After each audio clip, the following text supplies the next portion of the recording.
So let's demo the IVRT, the Integrated Visual Relationship Tool. And we employ some of our own software and scripts that run on top of a Visio engine in order to execute our IVRT. We can assign data to various elements in the drawing.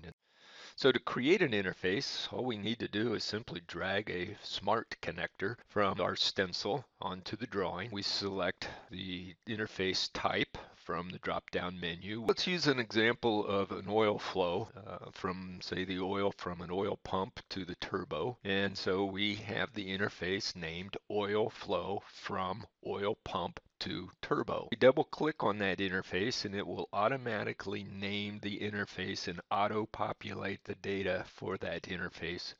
We can define a from to relationship by just simply determining the direction of the arrow that connects those two. So if we reverse that arrow and turn it around with the arrow going the other way, we rename that interface. Nodes can inherit information from a container, and we'll use a container to identify that subsystem.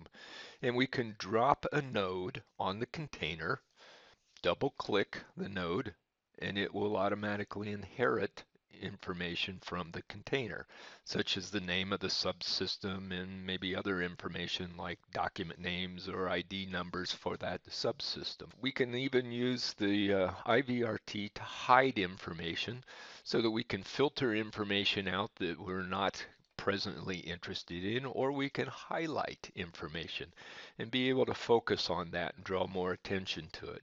So these are just a couple of the ways that the IVRT helps convey information and facilitate the comprehension of that data.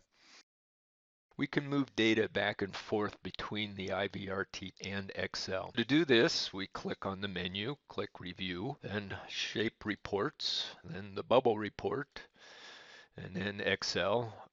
And there's our information, and we can now sort it, chart it, graph it, whatever we need to do. If we change information on the spreadsheet, we can move that data right back into the IVRT and change the code colors showing up on our diagram.